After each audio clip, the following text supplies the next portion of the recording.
So I think let's finish the review session here, and you please invite the chairperson of the day, Okay. chairperson of first technical session.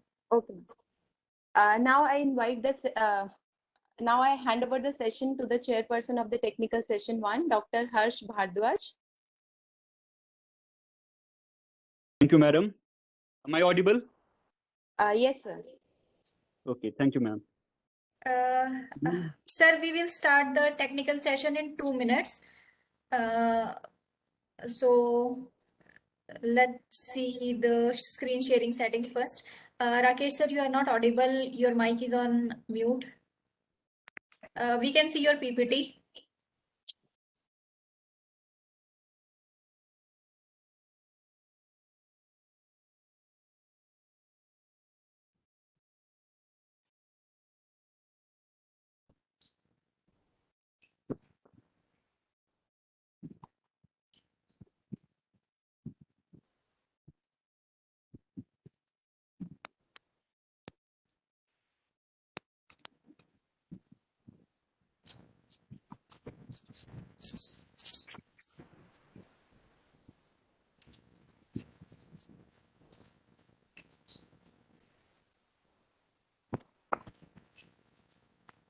Can you hear my voice? Yes, sir. Is my voice audible to all of you? Yes, sir. As well as my PPT is visible? No, sir. Your PPT is not visible now. We can see your laptop screen. Okay, just hold on. Now is my PPT visible and voice audible? Yes, sir. Your PPT is visible, but you need to put it on slideshow. Yeah, I will do that. I'm just doing that. Okay, thank you, sir. Harsh, sir, you can start now. Okay. Well, good morning, ladies and gentlemen. I am Dr. Harsh Bhardwaj, Assistant Professor, English, Government College, Seema, Himachal Pradesh. Well, assuming chairpersonship for this session, I begin with the task of introducing our esteemed resource person for the session, Dr. Rakesh Thakur. He shall be delivering his lecture on phenomenological method and case study. Friends, Dr. Rakesh Thakur is an associate professor in sociology at postgraduate Government College, Sector 11, Chandigarh. He did his graduation from Hindu College, Delhi University, thereafter Master's, MPhil, and PhD from Jawaharlal Nehru University, Delhi. He has a teaching experience of around 23 years. Besides being an erudite scholar with good number of publications and citations to his credit, he has many other achievements to inspire us. He has been associated as a consultant and master trainer with Bill and Melinda Gates Foundation for School of Public Health at PGI Chandigarh. He has been a visiting faculty and resource person in a number of programs of reputed institutions and universities like IMT Ghaziabad, Amravati University, to name a few. He has undertaken major research projects under aegis of bodies like ICMR, ICSSR, and UGC. One of the pioneering projects was study of menstrual hygiene among disabled girls of Chandigarh region. Well, I'm thankful to IQAC team of SD College for providing me this platform, as I have been Sir's student more than a decade ago.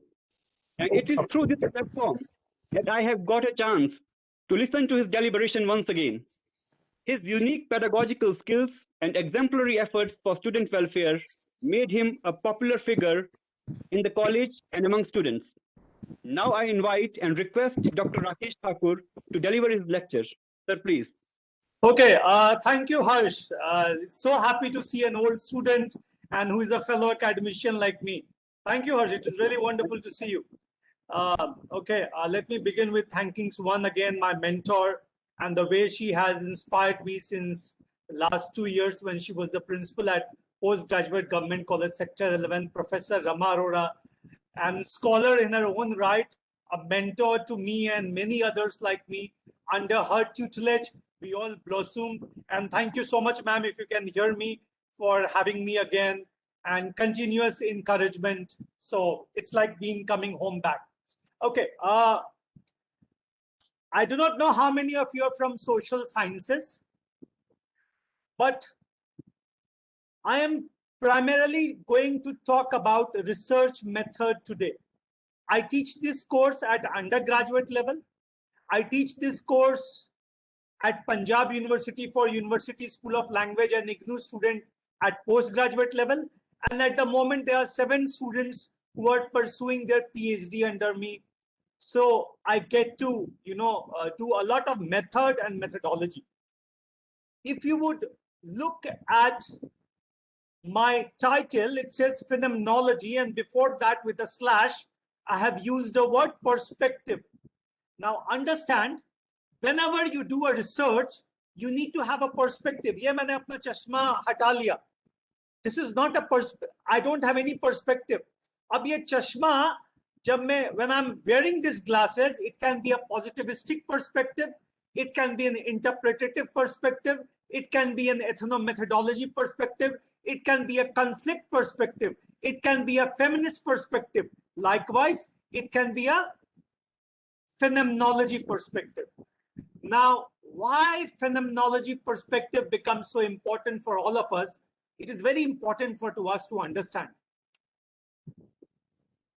Up till now, since 1950s, 60s, all over the world, quantitative methods have been celebrated a lot, where you do a lot of number and data crunching and you arrive at a final figure. Perspective like phenomenology challenge the quantitative method and says that it does not reflect true reality. In fact, statistics can be manipulated. So primarily, the phenomenological method is to do with qualitative. Okay. Now let me move my slide next. Okay. Okay, let's understand quickly what is research. I think most of you would be doing it. So we are going to, it is a careful and a systematic. Remember these 2 words. There's a lot of positivistic background to this, which I will not go.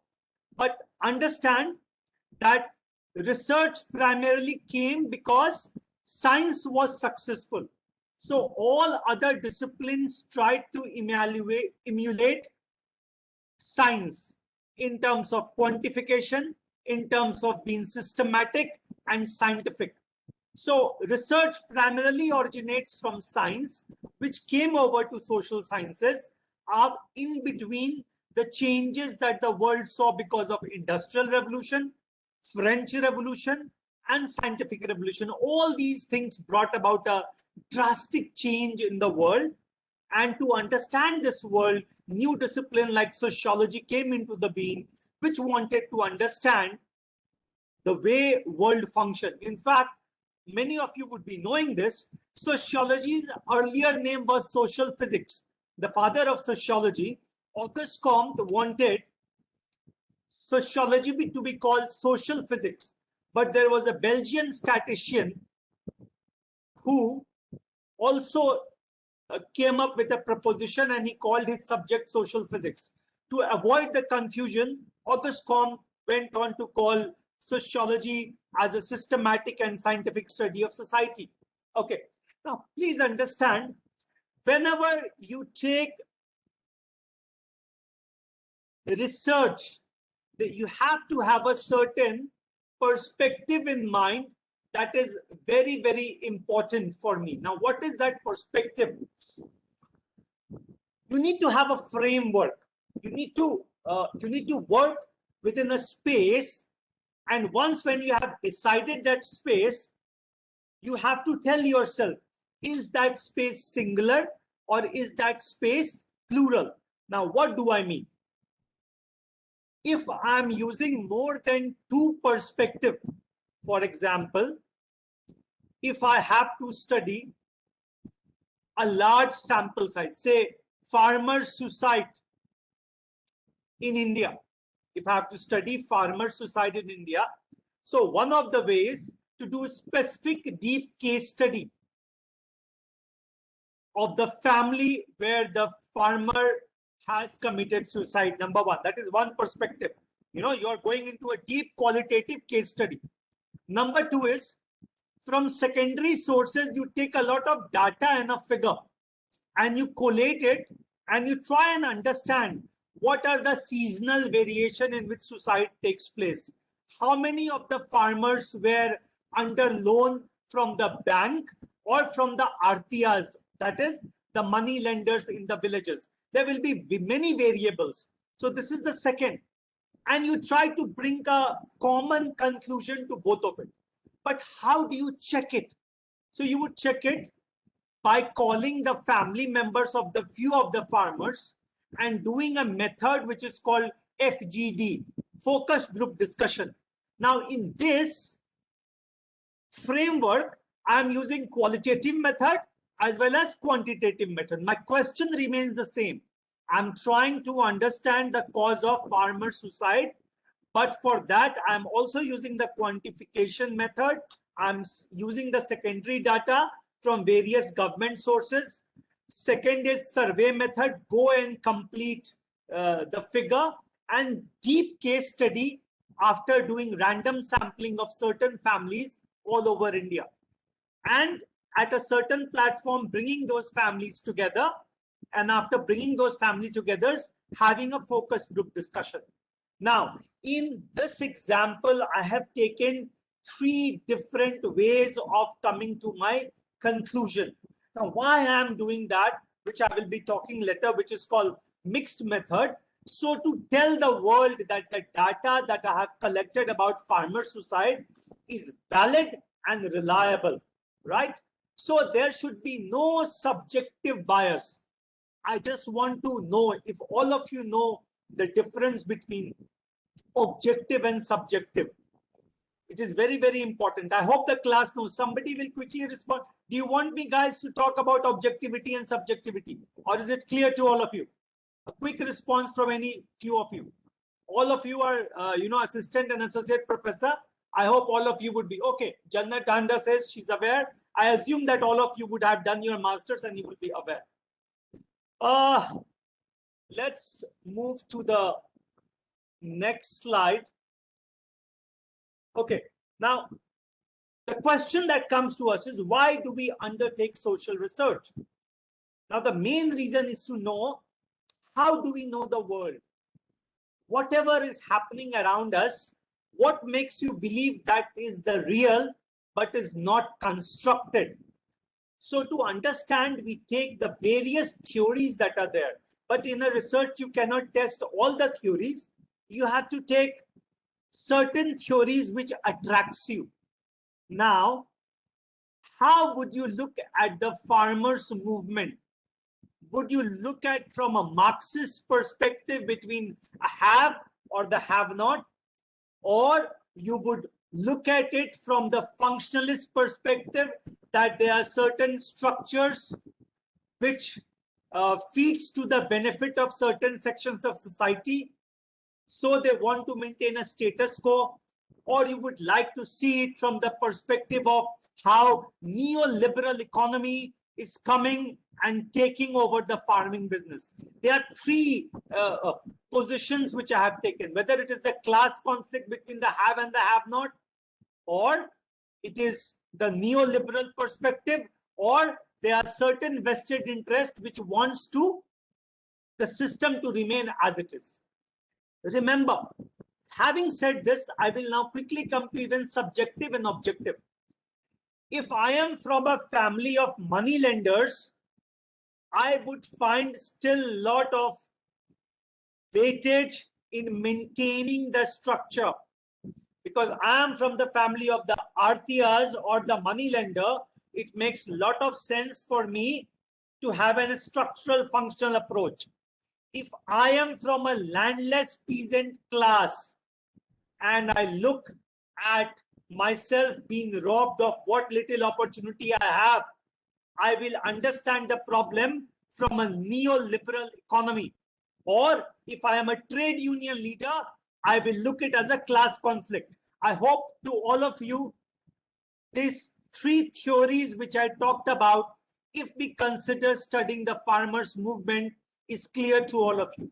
Now with this 3 theory, I will try to develop an insight into my research based on wherever I live in Punjab, Haryana, Himachal, Uttar Pradesh, Telangana, wherever these movements are strong, I will try and address this issue, but I must be very clear which perspective I'm going to study with. Now, you would say, what would be different? Well, every perspective will result into an understanding, which will then go on to inform your fourth point. What is the fourth point? To inform decisions, policies, initiative, which might be most usefully implemented to solve everyday issue. In this case, what is happening in terms of agitation at the Delhi border, which we read every day in the newspaper. Okay, so this was just an example. Now, remember, there are certain essentials of research which I always teach to my PhD student, and that is making use of method and methodology. In today's talk, for me, phenomenology is the methodology which is I'm going to talk about, and case study is the method. Remember, case study or method refers to the range of technique. It can be not one but many things. Like focus group discussion is also a method, but methodology is what?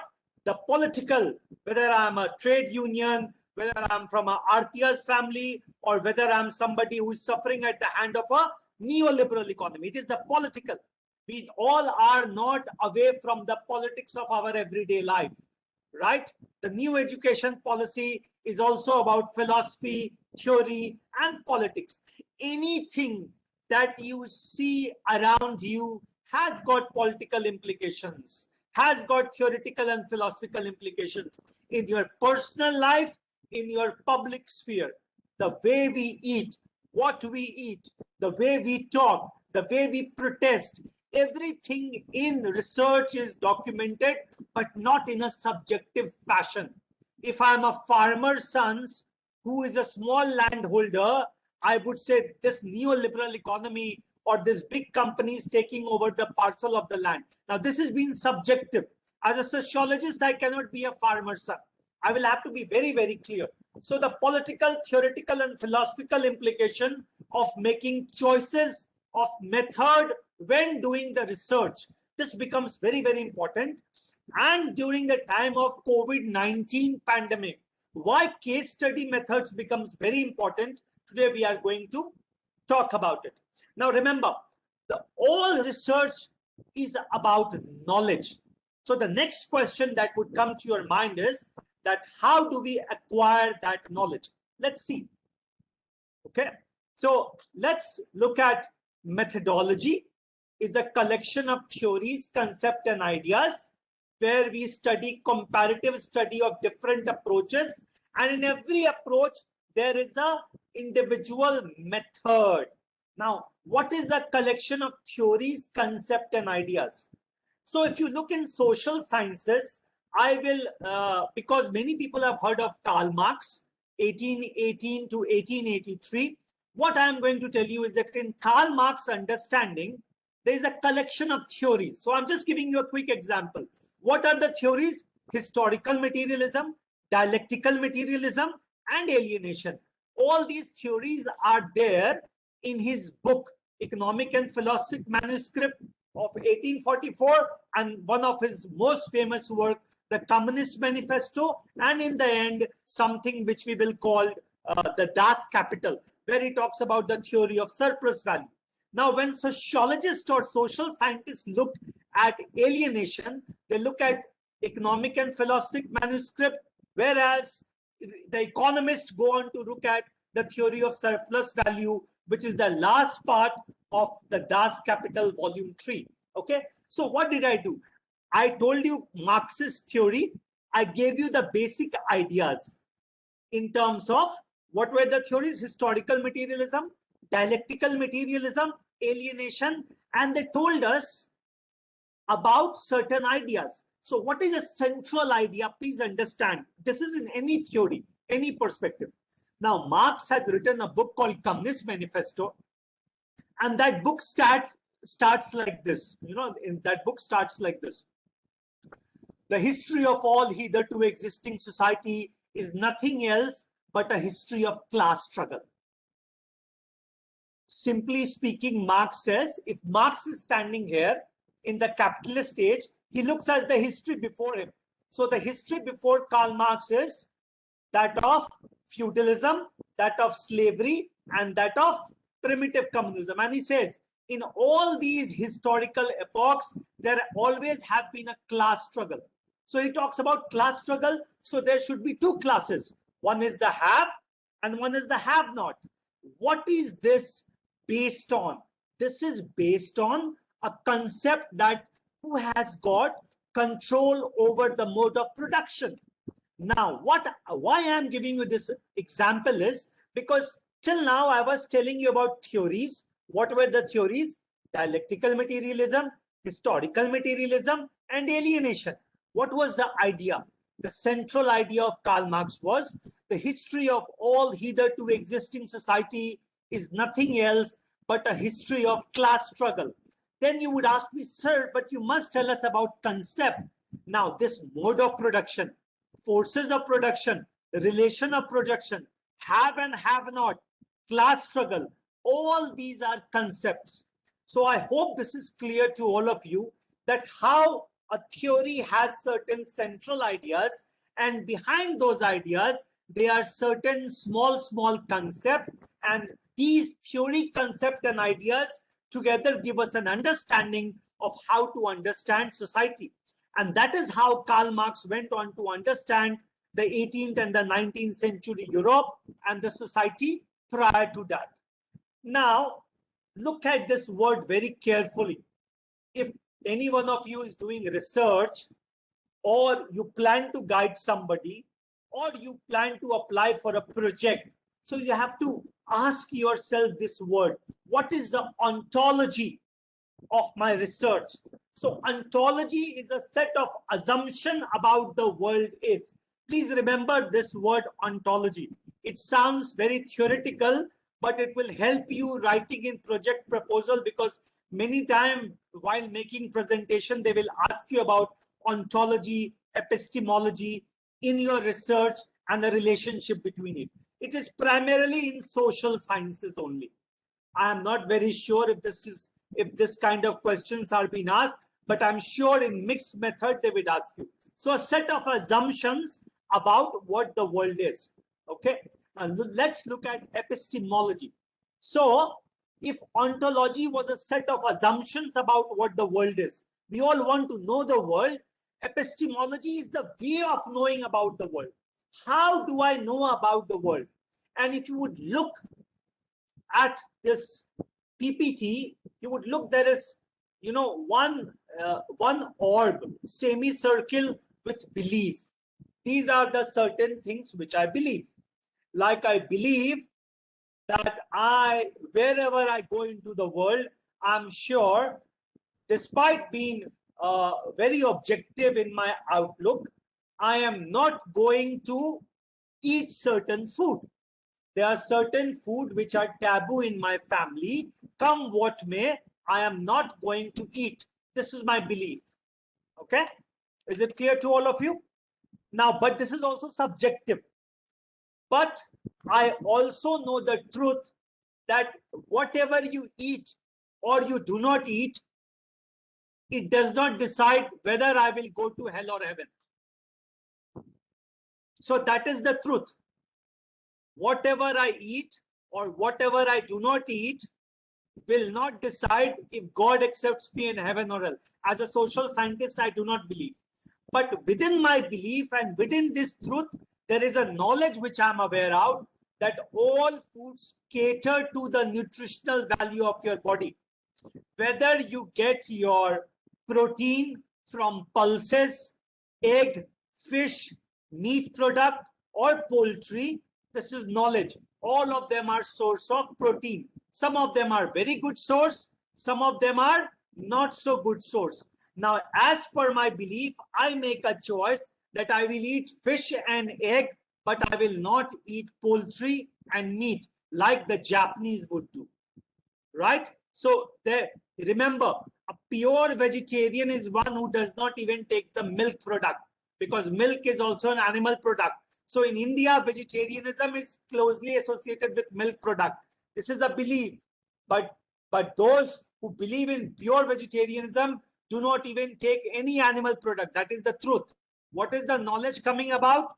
The knowledge is that there are many types of vegetarianism in this world. It is not an absolute concept. It varies from culture to culture. Is this clear to all of you? Let's look back. Ontology is a set of assumption about what the world is. So I had an assumption about what a vegetarian is in terms of my belief system. If I'm a Japanese guy, I would be including fish and egg in my vegetarianism. If I am a Jain, I would not be even putting garlic and ginger. This is my belief. What is the truth? The truth is that all these foods are about nutrition. What is knowledge? Exact. So somewhere in between truth and belief, there is a dialogue, and out of that we come. The more you are closer to truth, the more objective you are. In my personal life, Dr. Rakesh Thakur might not be eating half the thing that is available when I go to US or Canada or Europe. I don't eat half the thing that they're serving out there in the buffet. But I know that there are other friends or even family members who have now stayed for more than one generation. I do not tell them that they are not good people. I do not take a moral high standpoint. The moment I start taking a moral high standpoint, that is subjectivism. They eat it because their children and they have been born and brought up there, and they have adapted to that life. Now it is this knowledge which makes me negotiate one of my family member who would eat anything under the sun till it tastes good. So I hope all of you would understand what is ontology and what is epistemology. I hope this is clear to all of you. Okay. Now let's understand, when we do research, that is, we have certain assumptions about ontology and you have decided about your epistemology, then you look for methodology. Now, if you would look for methodology, what becomes for me very interesting out here is researcher uses three primary methodology: the qualitative type, the quantitative type, and the mixed method.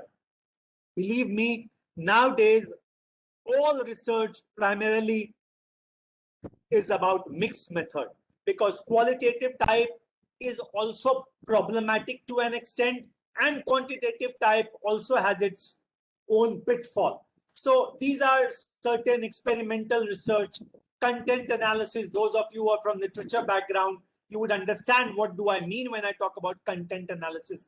Those who are from commerce background or MBA marketing, you would understand what is a survey research.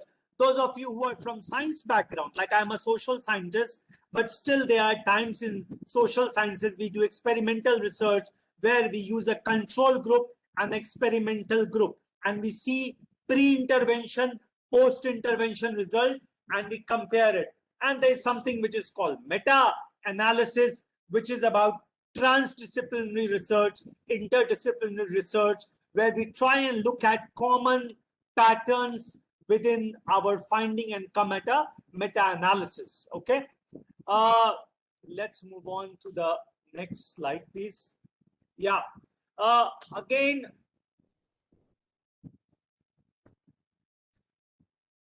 okay. Again, I'm talking about method, and in method you have case study, checklist, interview, observations, survey, or questionnaire. I'm sure all of you are PhD, you would have heard this, and there are certain advantages and disadvantages.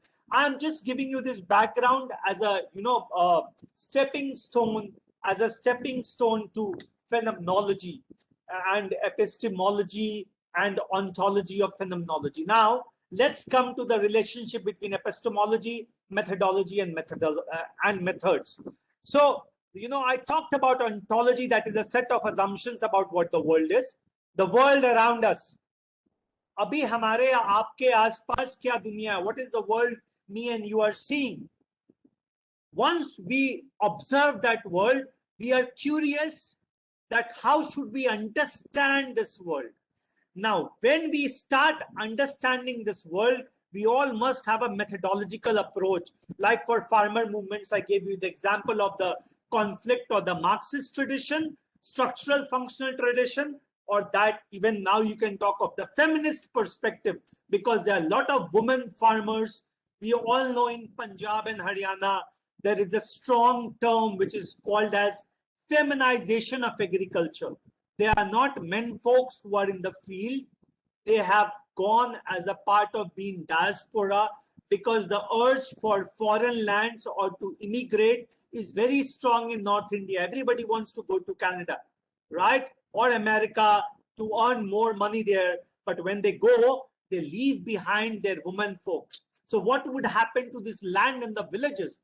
They are tilled by these women. Sometimes mothers, sometimes wives, sometimes sister-in-law, sometimes daughters, unmarried sisters, widow sister. So all these together club, and which we call it feminization of agriculture. Is it because that Haryana and Punjab and Uttar Pradesh being a very strong patriarchal society, still we go on to see a lot of women participation at Tigri border, Noida border? Why are we seeing that? Is it an offshoot of feminization of agriculture? Remember, in a patriarchy, the women are supposed to stay at home. They are supposed to burn the fire, cook the food, clean the house, not lead the agitation. That is the job of the men. Driving a tractor is a sign of the male virility, right? But why women are coming at this stage? These are very, very interesting questions that this new farmer movement is bringing up. So I hope till this point we are all on board in terms of ontology, the concerns or the assumptions, epistemology, how to know about it, and to help it, we would have a perspective that is your methodology. And from that, we would look at certain methods. So look at this triangle. So in the beginning, you start with an ontology, then you go on to build up your epistemology, and then you adopt a methodology. And under that methodology, you have various sets of methods. I would like a quick response in the chat box. I hope I'm clear till this point. Am I clear to everybody till this point? The basics of research, mixed method, what is a methodology and a method? Is this clear to all of you? Okay, thank you. Yeah. Okay, thank you, everybody. Okay, let's move ahead. Now, I said that in today's world, people are combining methods. For me, it would be very important to understand the number of tractors who cross the Karnal Toll Plaza and those who cross the Rohtak Toll Plaza, and also the toll plaza near Gurgaon, a few kilometers in Rajasthan. You know, I would be doing a quantification, but it would be also very interesting for me to understand that how many of those tractors were driven by women and not men. How many of them were driven by young farmers and old farmers? You know, all these things would become qualitative for me. The quantitative would be the number of tractors that have crossed, with tractors, with wagon, with whatever. Okay, so you know this German word which I have used is Achtung, which is like attention. So what should be your attention when you're framing a research is that each design and method should be taken on its merit. You should not do qualitative where quantitative data is very, very important. You should not even do quantitative where qualitative data is important. Understand, the COVID-19 pandemic has seen a lot of death. If as a researcher you want to understand COVID-19 pandemic, there are two ways. How many people 45 plus got the first dose?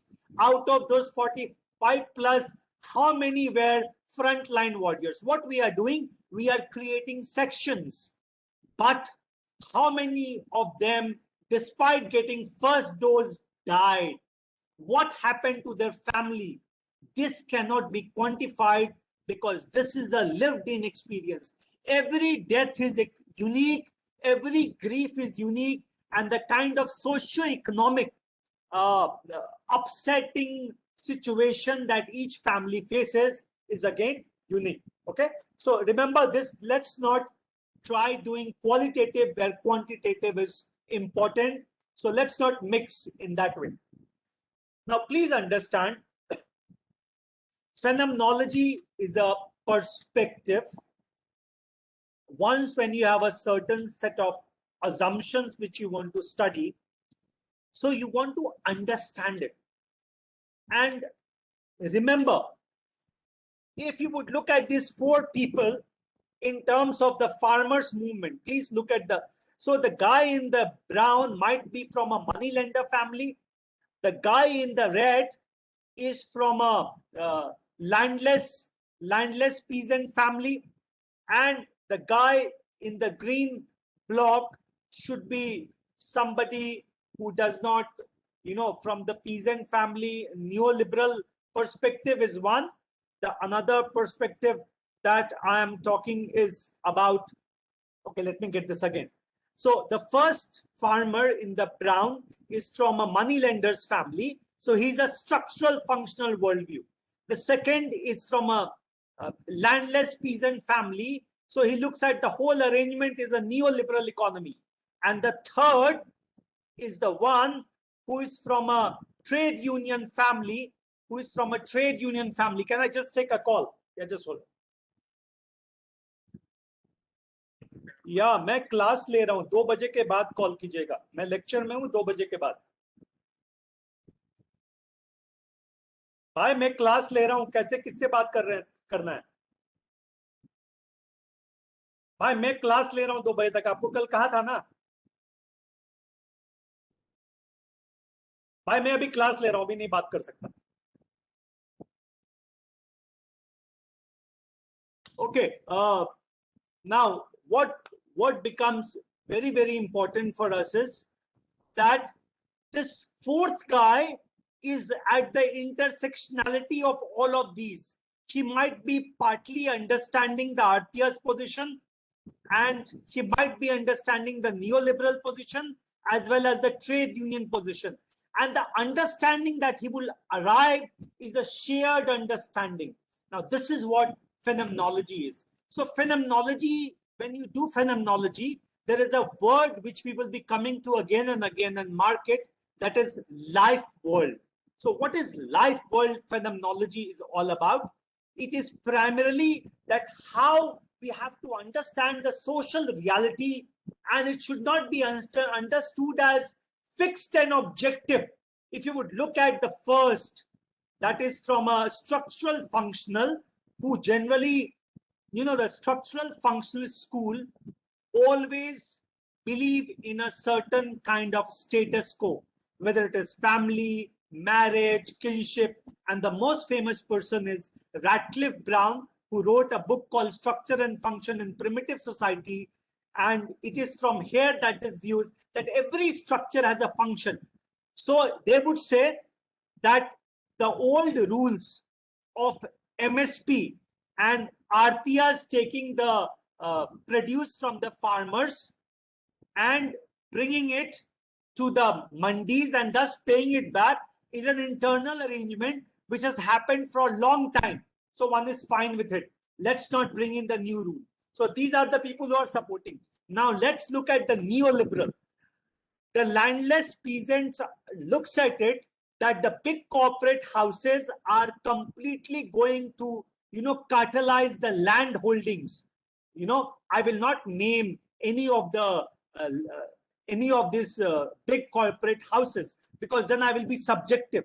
If I start taking name here of 3 and do not take the name of other 3, that means I have a subjective bias. So to be objective in my research, the term that I'm using is that those big organizations who might, aggregate the land, just like there are people who do not own any cab, but they have aggregated them on a platform like Ola platform. Okay. Then there are people who do not manufacture anything, but they have aggregated all the shops and the demand on a common platform, and they're making millions. Amazon or Flipkart. Amazon, Flipkart, they only have storage houses. They do not produce. It just, so these people believe that these big entities would hold on to the land and would not do any labor, would not make us do everything. And this neoliberal economy is going to finish off the identity of a worker. Okay.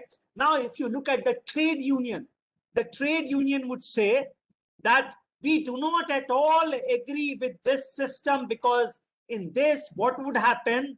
Everything would be market driven. The common farmer would lose its bargaining power. Remember, I'll give you a small example. Please try and understand what is phenomenology in terms of perspective and why this guy will make this purchase. Till the time the petrol and the diesel prices were controlled and determined by the government, the prices were not so much. The prices before election used to always fall down because people's voting pattern dictated the price of the petrol, the fuel, the gasoline in terms of cooking gas, petrol, diesel, and kerosene oil. These are the four important parameters for a social scientist. But once when they have deregulated it, every government, whether opposition or they say it's now under market control. They forget that even under market control, it would have been very, very cheap. It is so much of the tax burden which makes it expensive. And why? There is a reason for it. They say that is the only sure shot earning by the government based on which government policies run. So I hope this phenomenology is clear to all of you by this example. Phenomenologists generally stress that social reality should not be conceived as a fixed and objective external reality. Social reality is essentially a product of human activity. So all of these three examples, the structural functionalist, the trade union, and the neoliberal, all of them share a common truth. And based on this common truth, we all can come at a understanding which is there. So what is a phenomenological field, if you will do it? So there's an individual, and that individual has certain motivation to do an act. And when that individual is doing an act, there are certain objects, people, behavior, images, thought. Now these together make his or her phenomenal field. Now that phenomenal field is also influenced by the environment from which this individual is learning during his phenomenal field. You know, I speak in a certain way or I write in a certain manner is because the kind of education that I had, the kind of professor that I had. I felt so happy Dr. Harsh Bhardwaj remembered me as his teacher. So he must have attended my classes, right? So likewise, I have attended classes of my professor. Their teaching has influenced me. So all the object behavior and images that I have got from environment goes on to make my personality. In phenomenological research, this is something which is very, very important. So what is this? We primarily study about the life world as we experience it. So now let's try and study this life world as we experience it in certain field, which is very, very common, like in education, health science, clinical psychology, and law. Okay, so I will be now giving a lot of examples which are happening real time, and we will be talking. So let's understand this diagram for a second. So who is a subject? So subject is doing two things. You know, at the moment as I talk to you, I'm thinking of examples that are coming to me.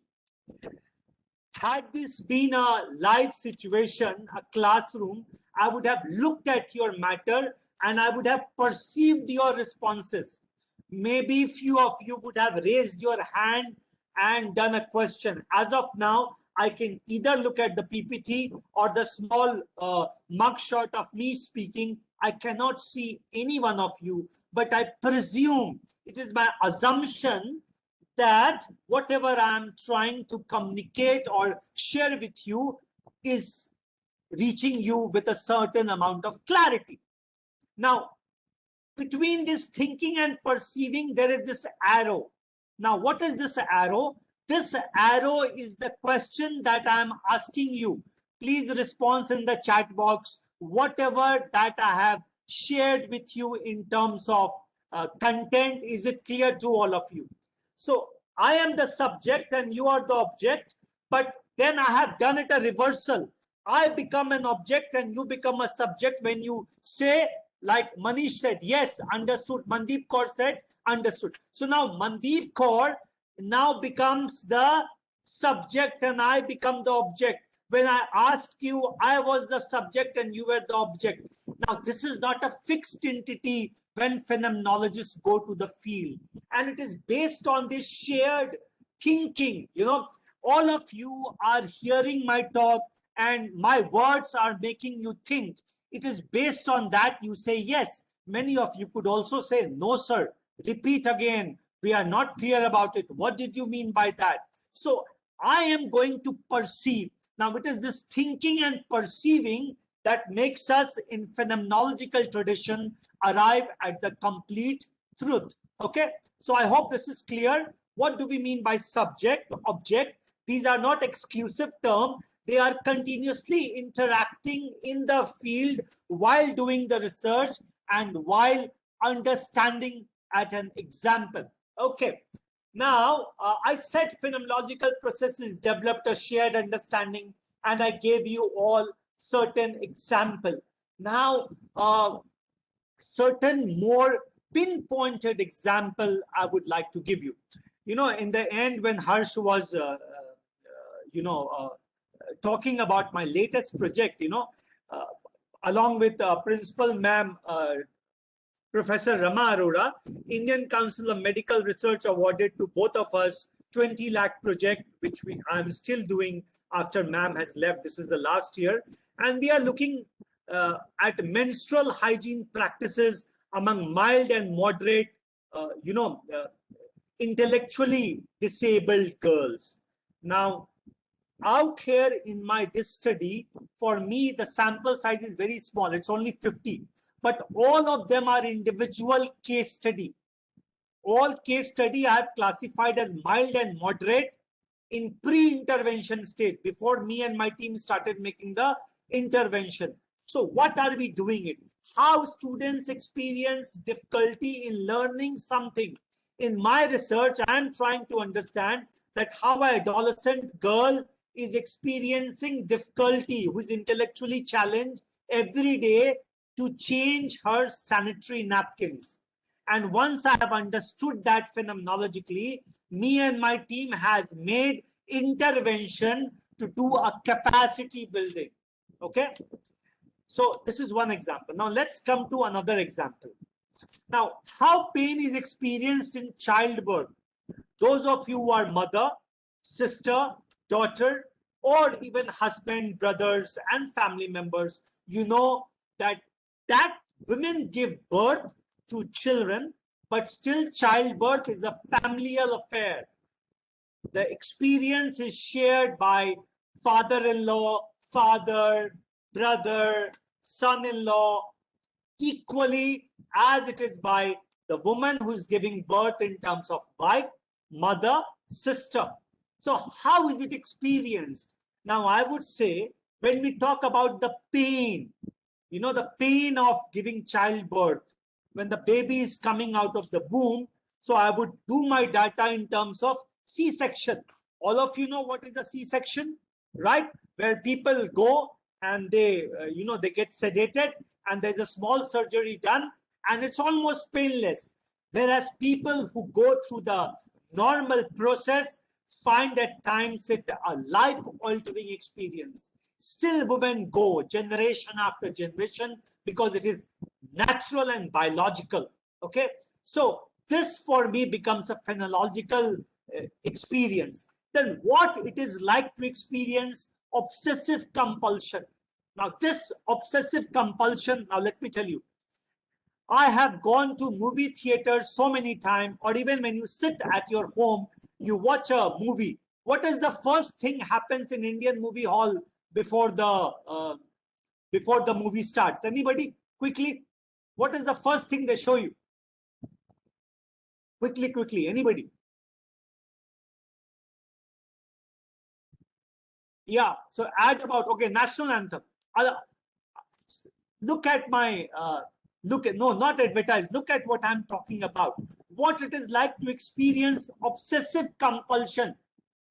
No, numbering, not casting names. आज आप सबको बैठ के रात में cinema देखिएगा तो आपको दिखाएंगे एक आदमी सिगरेट पी रहा होता है, उसकी बच्ची खांस रही होती है. सब मूवी के पहले इंडिया में इंग्लिश और हिंदी में एनी चैनल पे ये एडवर्टाइजमेंट दिखाते हैं. Right? Don't you see that? Then there is that woman who comes and says मेरा बहुत हंसी खुशी परिवार था लेकिन मैं गुटखा खाती थी, and they show that her half face has been removed. Now what is it like to experience obsessive compulsion? If as a researcher I want to ask somebody कि क्यों ऐसा होता है, why does it happen that despite this advertisement many people in interval I saw they go and they light up another cigarette and they come back, watch it again, and they know that after 5 years, 3 years, 2 years they can suffer the same. But what is this obsessive compulsion? Now all these obsessive compulsions during research you cannot understand by just getting the data. How many cigarettes do you smoke in a day? How many cigarettes you smoke per hour? What is the brand do you smoke? What is the nicotine content? Do you exercise? All these quantitative data are not going to answer us what is this obsessive compulsion, because this obsessive compulsion comes only through phenomenological process when you go and ask that how these obsessive compulsion plays on them, whether it is a young boy is not just entered the teens in a rural setting, so subculture of smoking is there in a society. Or let's take the next example, how young people begin to experience secrecy and inwardness. Those of you who are mother and father, you must have noticed it in your children. Till the time your children are in 3rd grade, 4th grade, they come to you from a school and say, Mummy, Papa, and they tell you whatever has happened in the school. वो सारा कुछ आपको बतलाते हैं. They tell you everything that has happened in the school. But the moment they move to 7th, 8th standard, they are not so open. They become inward and secret. And by the time they are in 10th, 11th, and 12th, well, they tell you what they want to tell, and they never tell you what they don't want to tell. So if you want to, gather data and understand these changes in an adolescent's behavior, then the phenomenological process becomes very, very important for us to go about. I hope what is the phenomenological process by these 3 examples of childbirth, of students, of menstrual hygiene, and that of smoking, it's clear to all of you. I hope it's clear to all of you till this point. Okay. Okay. Thank you, Mandeep. Now, let's do some of the, since the mid 1990s, phenomenology has been widely imported into the practical, applied, or professional discipline such as the health sciences, education, clinical psychology, and pedagogical discipline. Remember, this workshop of yours is also so much, this FTB, faculty development, has 2 components, research and pedagogy. I am going to, today, I'm talking about research, but I'm talking about, this whole talk is based on phenomenology of practice, because I am not taking large data. I'm not showing you a sample set of statistical data and arriving at conclusion. I'm giving you specific examples which are qualitative in nature, and through this I am practicing phenomenology while I am conducting this FDP, because I am giving an alternative to understand knowledge, and this knowledge you all would be able to relate to experientially, because you would say, yes, one of my uncle is a smoker, his wife, his children, we often tell, do not smoke or cigarette mat pijiye, still he smokes. So there are certain epistemologies and ontologies which are sensitive. Why do we love certain people despite our mother and father telling, no, we do not like the boy or the girl? Why do we end up falling in love with somebody who does not belong to your caste, does not belong to your religion? Quantitative techniques cannot give you an answer. Why do certain people like, love songs and sad songs in certain ages of life? Why every teenager till the time he or she reaches 23, 24 loves writing some form of a romantic shairi? All these things cannot be understood by having quantification of data कि कितने लोगों ने अपने girlfriend के लिए या boyfriend के लिए poems लिखा. No, this is not the truth. And remember, the centrality of society does not lie in the lab. All the lab are meant for human use. The centrality of the society is in family, marriage, and kinship. If these three institutions are not there, all natural sciences lab put together in the world, all market research would have no value. Please do a content analysis of all the advertisement that come in the television channel or in the newspaper. It is about you and your family, it is about people around you, or it is about the kind of relationship that people have with each other. So phenomenological inquiries have become attractive because they offer an alternative, especially when we are talking about experientially sensitive epistemology and ontologies of practice like dating, ishq, mohabbat, divorce, childbirth, death. All these things are shared experiences. Okay. These phenomenological methods share a concern about the concrete particulars of everyday life, but they are more subjective to subjective and intersubjective meaning, to the complexity of relations between the lived in experience. Why is it that? Have you ever wondered why is it that in your family, those of you who are mother, you have 3 children or two children, you give them same kind of training, same school, same facility, same upbringing, but one goes off in a completely different direction and another goes off in a different direction. This growing interest in the relevance of such phenomenological methodology for research and knowledge base of professional practice attests to the vitality of concerns. Something which is very important is why Nirupma Roy is a common mother. I hope all of you have heard of the universal mother of Hindi cinema, who is no more, Nirupma Roy. In most of the movies, she is mother to 2 people, Shashi Kapoor and Amitabh Bachchan. If you look at all these movies, you would see that Shashi Kapoor is a good boy, goes on to become a police inspector, and Amitabh Bachchan goes on to become a don or a smuggler. Why? Now, these all sensitive understanding is not to be found in the quantitative, dry, statistical understanding. It is in the shared experiences which makes it very, very fascinating. That why everybody is not like an Elon Musk, why everybody is not like a Bill Gates.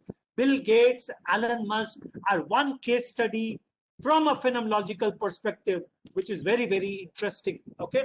Now, if you would look at this slide to explain phenomenology with more clarity, I am going to today talk about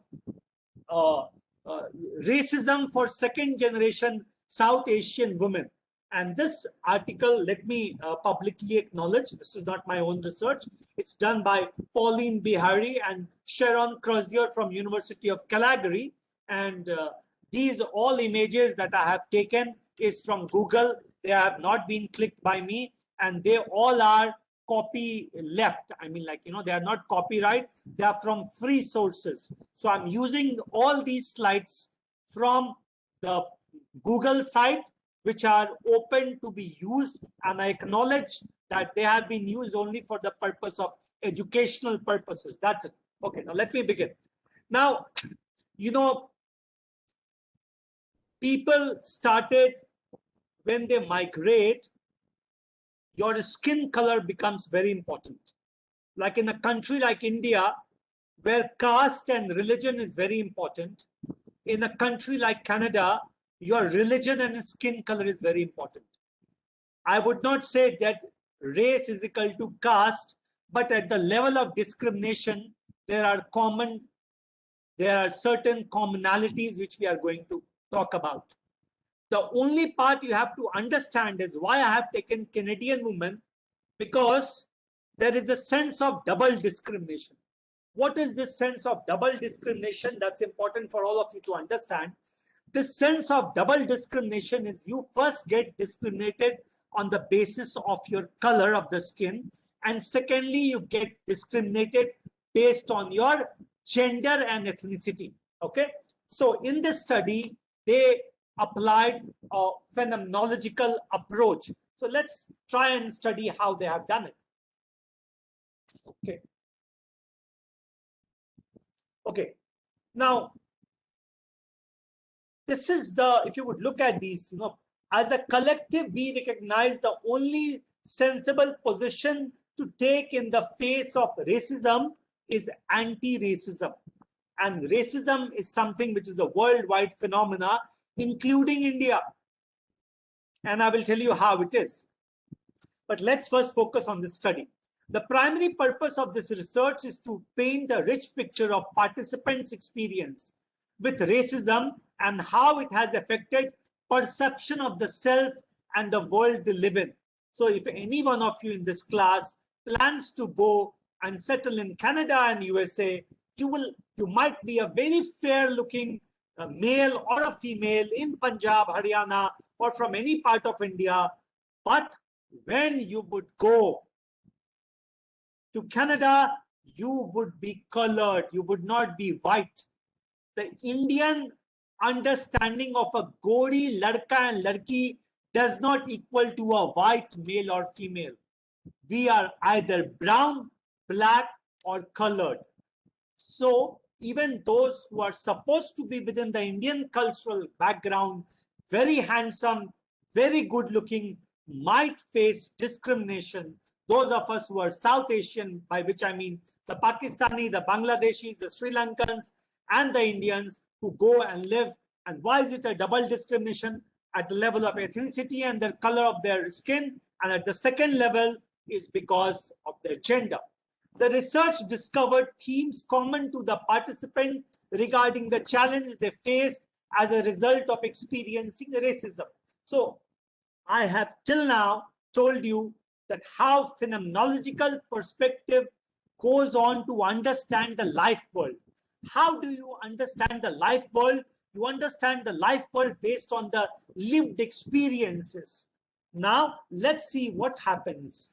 So, the finding indicated that the acculturative process, now those of you who have not heard of this word, acculturation, it simply means that there's a big culture and there's a small culture. So, the small culture, when it completely merges into the big culture, it is called assimilation. But when it takes majority of the big culture, but also in turn gives some cultural traits of its own, then that process is known as acculturation. If you will ask me, give an example of acculturation, then every evening if you go out for a walk and all the momos that are being sold in Chandigarh, it is a sign of acculturation. The momos are a Nepalese or a Tibetan food which have come to Chandigarh, and or for example something like chicken Manchurian. I don't know if they ever knew the chicken Manchurian or gobi Manchurian, cauliflower Manchurian in China, but India you get this. So all these are a kind of acculturation process. Now, despite the woman's assertion that they are both South Asian and Canadian, the study reflected their struggle with integration. However, being faced with racism throughout their life has not resulted in long-term negative psychological outcome. Now, this is again a new finding. Why not long-term negative psychological outcome? Because if you would look at the population size of Canada, there is a huge number of South Asian who live in Canada. After the whites, it is perhaps the second biggest community living who are not white. So the pain or the experience becomes shared. How to negotiate that also becomes shared. So they take it as a part of getting integrated. So understanding the experience of racism and the development of identity is critical to facilitating a more informed and supportive counseling relationship for this community of women. Okay. Now, so in this study, there were 3 things which were done. With every woman, they were talked through a case study method, and their worldview was discovered, it was described, and then a meaning was arrived at. So in Canada, you can be black, brown, or white. Black are those who are of African descent. Brown are those who are from the Chinese or Japanese descendant. White are those which are white Anglo-Saxon Protestant, and yellow has got a melange of colors. Can you see that? This can be anything from Sri Lanka to Bangladesh to India to Pakistan. It can be any of Vietnam. All these are yellow. So what do they say? Phenomenological research follow human science approach, which emphasizes discovery of the worldview, description of the lived experiences, and to arrive at a meaning.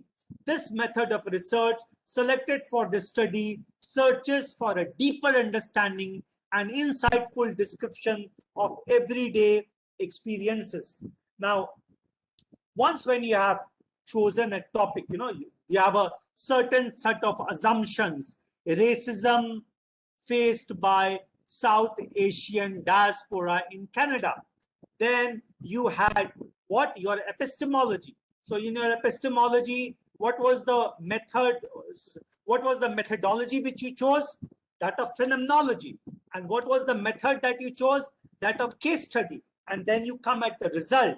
So they said when you study such a large size as a case study, there were certain things based on which the findings were divided. What were? The initial awareness of identity. Once when you, and have you seen this in India?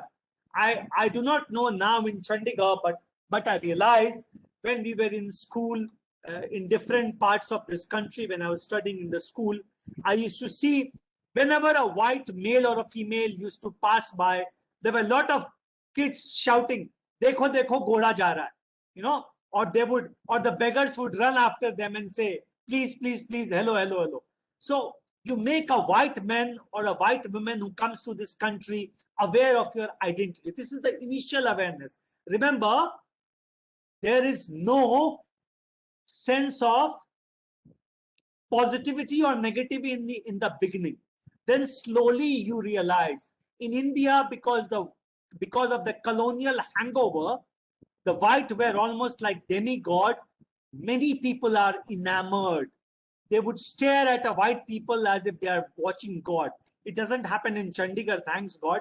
But in many rural part of India, when these foreigners, white people come, you would say street urchins or village kids running after them, and getting ready to click. Because my PhD was on place called Pushkar. I did my PhD from JNU on a topic called Faith and Market Culture, a socio-cultural study of Pushkar. So I stayed in my field.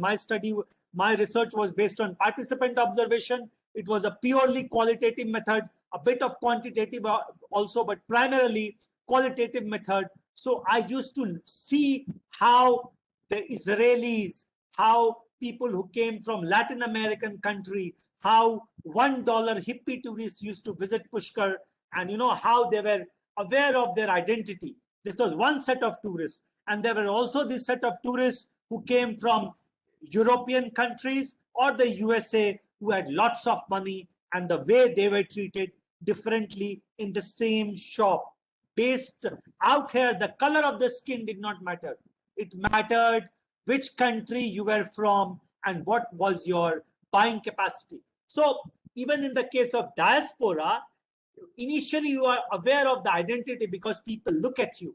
I remember when my mom used to walk with me in New Jersey or New York, she always puts a bindi in her forehead as any Hindu woman. So people would look at her for a second, you know. So you're aware that people, you know, when she's walking, even if it's a snowfall and she has a long coat, she has a sari and a bindi. So people find it like, you know, out of the place.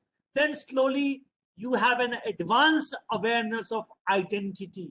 Why you have an advanced awareness of identity? Because you start going like other Asians to market where the Indian spices are available. So out here, you have an advanced awareness of identity, but places where you do not go, you also realize you can be discriminated. Okay.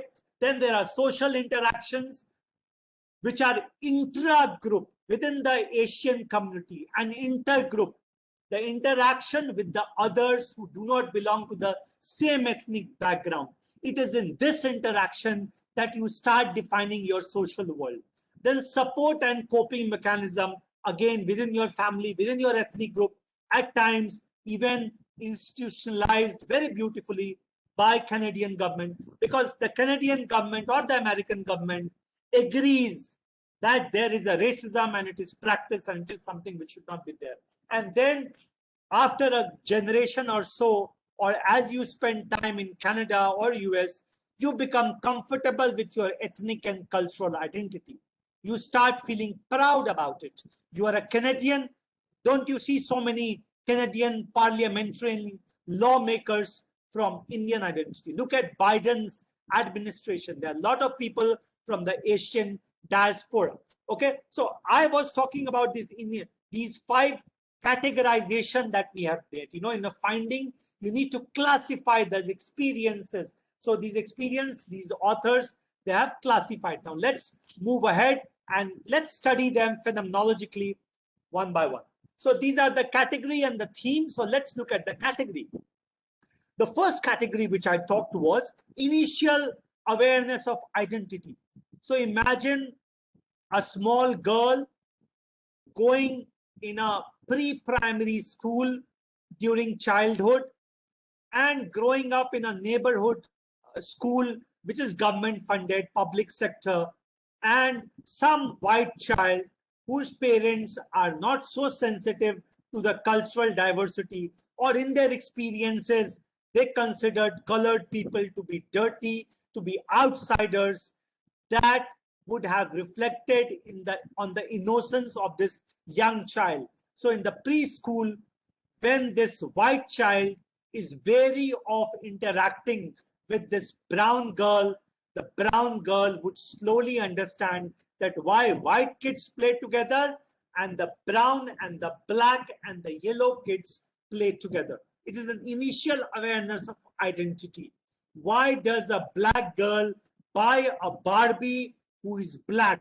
And why does a white girl buy a Barbie who is like dressed like a Westerner? And why an Indian girl, grandparents coming from India, would get a Barbie where the Barbie doll wears a sari? So this is an initial awareness of the identity.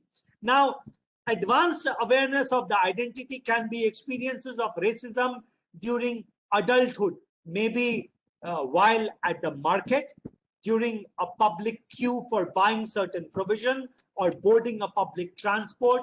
At times you can hear the snigger. At times you can hear the taunt, not directed at you, something which is muttered within their breath. Even in India, I have seen many people talking like this when it comes to caste question. They do not directly say, but they mutter. Or when they meet people of their same caste, they start denouncing the other caste. Likewise, the same thing happens with the racism. Now let's look at social interaction. Awareness of exclusion, labeled as an outsider, being labeled as an exotic. Now, what is an exotic? You know, so when I go to a dinner in Manhattan and Nobody says, oh, meet the professor. They say, oh, here is the professor of India. Hey, you know, so that I am a professor, that I have worked with Global Fund is not important, but that I am from India, so they will not ask me about my professional work, but they will ask me, do you really have kings and queens who are very rich? Do you really on the road have elephants walking along? I said, no, we only have elephants in village mela or in circus or at times where tourists come. You do not find everyday people traveling of elephants. They say, oh, is it so? We thought India was full of elephant and life was so slow. You know what? They are playing the exotic quotient. It would seem nice, but this is a quiet way of practicing racism. When they tell you question like, I am amazed India is so advanced. What do you mean by these two words? Amazed, advanced. There's an interrogation mark. I am amazed at their stupidity, and I feel discriminated when they talk about their own amazement. Do you understand how, as an individual, I am during social interaction labeled as an outsider? He has come from India to visit his parents and sister. I am there as an exotic, right? So all these things become. Then there is a support and coping mechanism. Now, individual strategies of coping. So I would immediately, you know, how I would do, I would ask, okay, what are you doing? They would tell me a university. So if I know a couple of good Indians who are at an important position, I would rattle off their name. This is a way of asserting myself. Look, we are intellectually more competent or at equal par with you. This is my, you know, then my sister would take me home, who is a faculty member at North Carolina. She would tell me, don't mind that guy, you know, he's like a bit racist. So we belittle their understanding of us in terms of lowly people within our intra-group discussion. Then there would be certain white person who would say, hey, hope you're feeling all right. He was just, you know, he was just being curious, because as an intellectual, as a university professor, he's embarrassed of what the other person is doing, because the other person might be, you know, somebody who is not aware, but this person is somebody who's into race studies, who understand that when you treat me as an exotic, as something, as an exalted, actually you are making some kind of subtle discrimination, or you are labeling me. So with time, my ethnic cultural identity, so I'll make it sure whenever I go to anywhere, I wear my long Fab India kurta or ethnic dress to declare that I'm an Indian and I'm proud to be Indian. Now, what I am doing? I'm doing the self-construction. So just now, by giving my own example to the visits to US and Canada, I am saying that how, as an immigrant or as somebody who keeps on going and coming, I am able to have my identity formation through my lived experiences. Okay, so phenomenological approach allowed the researcher to gain a deeper understanding of what a South Asian woman understands of herself when she experiences racism while negotiating a place within Canadian culture. So what would have done? They would have done lot of interview, and they would have asked the respondent to retrospectively reflect back on their experience. It is interested in this primacy of lived experience and invites participants to share their own experiences and respond in their own ways. This approach allowed the researcher to gain a deeper understanding of what a South Asian woman understands of herself when she experiences racism while negotiating a place within Canadian culture, what were the positive and negative outcome of her experience, and what coping strategies she utilized. So this is one part of my presentation where I explained you phenomenology as a methodology. as a perspective, and I use case study from this as a method to arrive at a certain lived experience. And what was that? So I will jump. All of this is very theoretical, which you can read, those of you are interested in. This is Husserl, Heidegger, Merleau-Ponty, Derrida. These are thinkers and difficult thinkers. Okay, but so we will not get into the detail because at least one requires 2 to 3 hours to understand the basics because they are difficult. But what I want to come at this is, look at this line.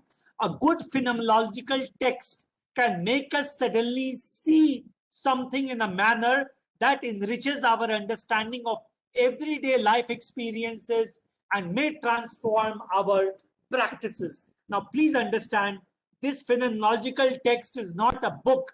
It can be anything like what you observe in your everyday life, a documentary, a cinema. So this is a lived experience which we have been talking about. Okay, now let's come to a very recent example. I hope all of you would have heard of this, Black Lives Matter.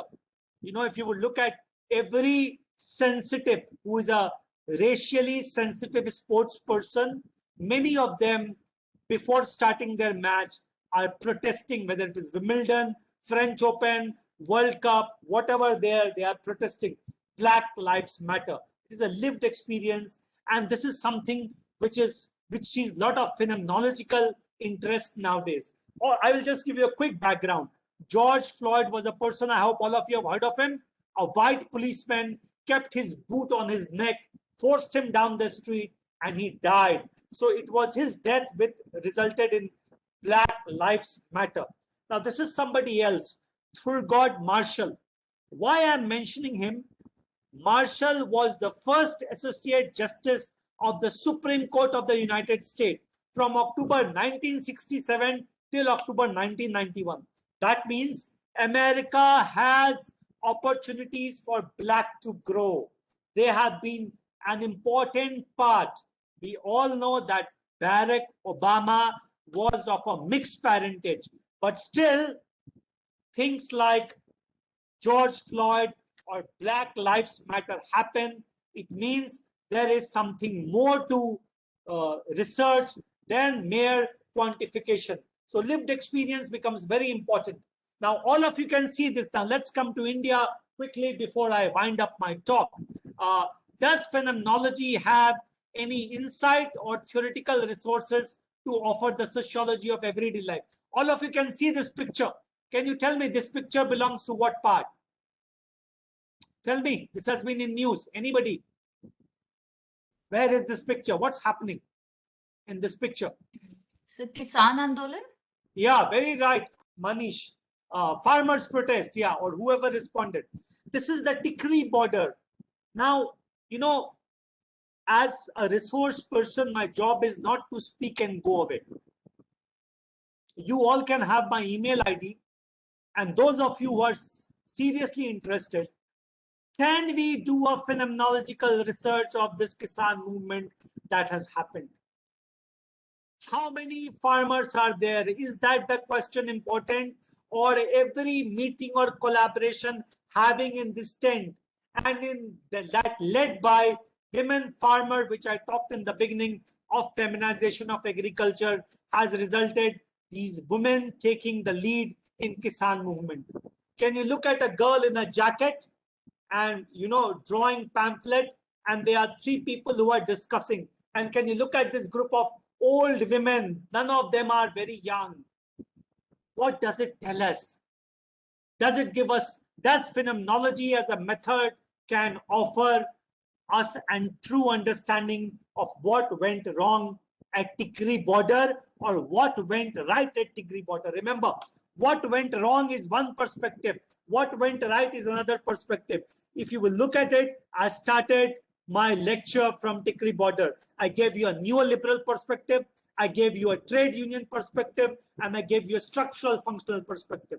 But we realize that other than that perspective, there can be a perspective which can be a lived perspective in terms of phenomenology. So can we do a sociology of everyday life? Okay, so life world of immediate experience that is already there. And these are two famous people, Alfred Suss and Thomas Luckman, elaborated this notion in a sociological direction in their book called Structures of the Life World. I will not get into the detail of this, but let's come to another. For me, as a social scientist, these tractors are not merely mode of transport. Can you see the rally of tractors? I have never ever seen so much of symbolism being applied to the tractors. And look at the slides next to it. Stop killing farmers. The government bought these ordinances or law hoping that the farmer death or suicide would be arrested. They would be better. But look at how the farmers is reacting. It is reacting the same set of proposition as something which will lead to, and look at the outpouring of rage, outpouring of grief. This is a protest site. So do you understand? Mere quantification or statistical techniques running very sophisticated kind of modeling does not help us arrive at the true reality. Based on that, the government brought in the laws, and look at the kind of reflection you have. What would happen, only future will tell. But as of now, there are so many of them who do not agree to the understanding that a certain section of people in the government or politics arrive at. So there is a dichotomy. How do we arrive? So there's something which is called reduction. Now, reduction is something to do with bracketing, which is to discover the experiential surge of the life world. The aim of the reduction is to re-achieve a direct and primal contact with the world as we experience it, rather than as we conceptualize it. The reduction is meant to bring the aspect of meaning that belong to the phenomena of our life world into nearness. So how do you as an academician go ahead and do this reduction? In your family, those of you who come from a farmer family and you know of any of your relative, friends, village kinsmen who have gone there, please start listening to them. Please have a standard set of questions and start recording their experiences. If you can afford it, if you can time, quietly go there and do not take part in a protest, because that will be subjective. As a researcher, you have to be objective, but record all that is happening in terms of interviewing, observation, and eliciting responses. We must do it for our society. Why are we sitting in our classroom and laboratories if our brothers and sisters are out there? As we as intellectual and farmers not go and extend our hand? What hand? Not the subjective hand. I am not asking you to go and help them, please, but please do research to arrive at an understanding of their pain and agony and the real issue. So how would you come at them? Based on anecdotal accounts, remembered stories of particular experiences, police lathi charge, the rally, the problem of, the state versus the protest, narrative fragment of a woman, of a young woman, of an old woman, of a widow woman. You can have so many classifications, right? So there are a lot of empirical method. I will jump all of this. It's a lot of it too. You have to first be very good in your theory to go and do the field work. But I would request all of you that this is primarily a reflective method. It's a reflective method. So please, it's my humble request as my talk is coming to an end. If I, through that Canadian example of South Asian woman, and through example of smoking, drinking, what we see in cinema. So to begin with your students in your school, even in your online classes, you can send small questionnaire and get the data. Then you can do big thing. If any one of you are interested in collaborating, because farmer movement fascinates me. After a long time in India, there is a groundswell of movement, which is partially or 99% non-violent, but people are holding on. What are the reasons for holding on? That becomes very, very us. But only thing, you do not participate as a farmer, then you will become subjective. You should be completely objective. That is very, very important. So this is a reflective method. When I told you about my experience in US and Canada, I was, talking about my reflective method. Okay, so the lived experience in terms of space. Where did I go? Manhattan, New Jersey, Quebec. Through how did I experience it? Through my lived body, corporeality, lived time, temporality, lived human relationality or communality. You will have to read about all of this in 1.5 hours. It is not. Now, to begin with, you can also do a case study of an MBA student in your class from a phenomenological perspective, or, so case study method is very, very important, as the case study approach is often done to make practical improvement. Even when you have lots of quantitative data, pick some random size and do case study, focus group discussion to arrive at your conclusion. And the case study has 4 steps. Determine the present situation, gather background information about the past and key variable. I hope the whole class knows what is a dependent variable and what is an independent variable. Dependent variable is that what you measure, and its outcome is influenced by this, independent variable, like literacy level or primary enrollment of the school for gender. This is dependent variable, depends on the distance of the school from the girl's home, distance, availability of separate washroom for the girl child, midday meal scheme, free books. Now, all of these are my independent variable. What are they going to influence? Gender enrollment or girl child dropout rate. So then you make hypothesis and you take it, then you take remedial action. So the case study enables rich information to be gathered from which potentially useful hypothesis can be generated.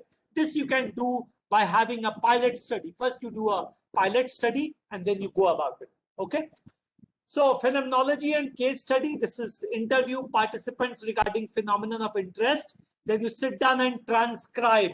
What is transcribe? You record it and you write down without any of your subjective understanding. Copy it, but then read transcripts, all of them together. Like my team at the moment is doing transcription. So identify units of significance. What is important in all this? Assign values to this subjective experience in terms of coding, develop themes, tie them together, and then you will be able to understand the deep structure of the protest that is happening at the Tikri border. Okay, stay safe, happy learning. Thank you so much for calling me. It's over to you, team. So I am stop sharing the screen. Anybody wants to ask any question or anything, you are more than happy. I can, answer.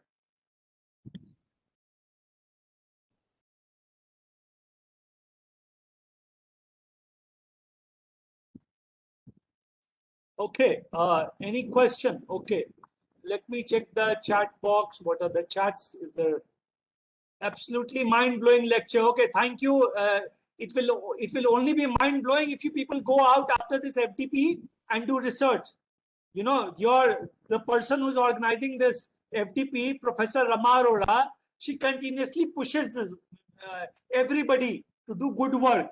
And it is because of her that today in Sector 15, the general hostel is been, at the cost of 2 crore rupees is being renovated because she's at it. So research is also like that. Whatever you take, you should be there all the time. Okay. So yeah, my PPT, I can do that. See, this PPT is of, you should be able to understand the content. ये सारा कुछ net पे है, ये मेरे दिमाग में है, मैंने रात में आइडियाज जोड़ के बनाया है. So what you need to understand is read something on phenomenology, case study method, and then go above it. Okay. So thank you. I read the chat. It is about feedback. Okay. Then you all have responses.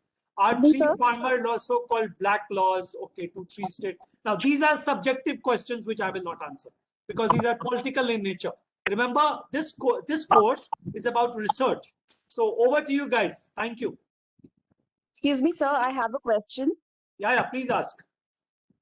Sir, you had been talking about the empirical research and the research which has to be objective from the phenomenological point of view. I have also done my PhD on the Aboriginal Australians, and I have taken up Stuart Hall and his concept of identity while I was dealing, and I have also, incorporated many other racist critics.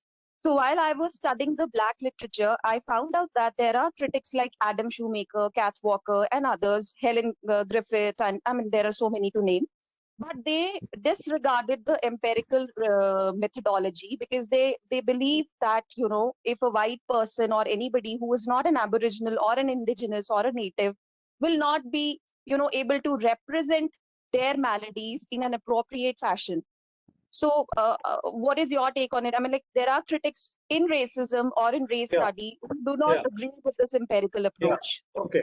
There are 2 things. First of all, when you're doing a fiction, we take fiction also as a data. And we understand that a fiction has to be looked objectively and understand that it is a subjective understanding of certain people. So now how do we arrive at a commonality? When you take a, like if you're reading of say one black author who is writing about racism, and you're also somebody of mixed parentage and somebody who's a white sympathizer who sympathize with the black movement, their writing would have different colors, right? Now, if somebody is disregarding it, even that disregard for us would be a data set. That particular disregard is primarily for a social scientist is subjective. So all subjective information falls under one category where you can say that n number of people. But what we would be as a phenomenology interested to bring out the broad themes for this negation. And do we see a pattern in this negation? It is that pattern which is going to speak to me about existential experience, that why in certain cases they have been negated. Why it is that, you see, in social sciences, subjectivity and objectivity debate is very, very important. If I start studying a religion, it is because I have done my PhD in sociology of religion, and religion fascinates me a lot, religion versus science. So I can start that as an intersubjectivity, that is Rakesh Thakur. He did this in his MPhil, Sociology of Religion. That is a subjectivity. Professor C.N. Venugopal gave me an A grade, so I thought I'm good at it, so I went. But the moment I went to the field, I stopped being a Hindu. I stopped being a believer while doing my research. So in the beginning, my subjectivity is okay when it comes to choose. But to negate all that I have said, because a Hindu cannot speak about a Hindu, it is only an outsider who can speak about. These are major issues when it comes to arriving at a grand understanding. When you are a researcher, then you are just wedded to the tools of what you are. It is not, you see, every doctor should not suffer from cancer to treat somebody from a cancer. This kind of argument would lead कि जिनको cancer जिस doctor को हुआ ही नहीं है वो cancer का इलाज कैसे कर रहे हैं. That is the kind of argument those critics are making, that if you're not an aboriginal, if you're not a black, how would you understand the pain? I think it is extremely subjective. Then you would say, you never had COVID-19, why should I take the medicine being prescribed by you? But when you look at, you see, a research is not about finding, it is also about public policy intervention. When you read these, so if all of us together make a team and do this research at the border in terms of their slogan, you're from literature, so if you sit down and take all their slogans and you do a content analysis of them, or you do a semiotic understanding of them, of their slogans, and I would do socio-economic background of the farmer. So when we arrive at a larger truth, that larger truth should not remain in library. That larger truth should be about, it should go to the government, the Ministry of Rural Development, to finance and tell them that, look, this is the midway. There is a time of, let me use the word, mid-course correction. Every public policy requires mid-course correction, whether in humanities, whether in science, whether in commerce. based on which we can, change the further course of action. I hope I satisfy your query in this small time. Yes, ma'am. I hope. Thank you, sir. Yeah. Anybody else? Anybody else would like to ask? Any questions, please?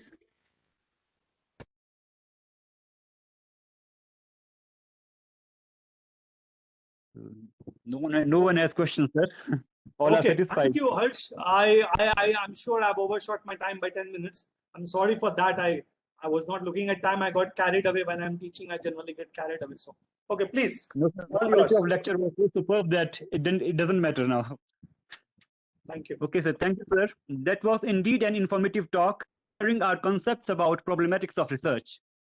Now I request Mr. Harvinder formally to deliver vote of thanks. Mr. Harvinder, please. Mr. Harvinder is not here, so I request Dr. Jyoti Arora to present formal vote of thanks. Thank you, Dr. Meenakshi, for inviting me for the formal vote of thanks. I, Dr. Jyoti Arora, on behalf of management of GGDST College, Principal Ma'am, Dr. Rama Arora, organizing team of this faculty development program, and participants of this program, express my gratitude to the very enlightened persona and the resource person of today's session, Dr. Rakesh Thakur, for a really amazing, informative, and wonderful session. To know about phenomenological methods and case study is very necessary in real sense. So you very well explained the concept of qualitative research, quantitative research, meta-analysis, and many more. So we acknowledge your taking out time out of your busy schedule and enlightening us on today's topic. This session became even more interesting with relevant examples which you quote, like advertisement in movies, Chinese food being sold in Indian markets, and feminist agriculture, racism, and many more examples, sir. This session will go a long way as a research guide. I also express my gratitude towards the management, Dr. Rama Arora ma'am, Dr. Meenakshi Negi ma'am, and entire IQAC team for organizing this insightful session. And I also thanks Dr. Harsh Bhardwaj for being the chairperson of this session and helping in the smooth conduct of the session. At the end, I would like to thank all the participants for their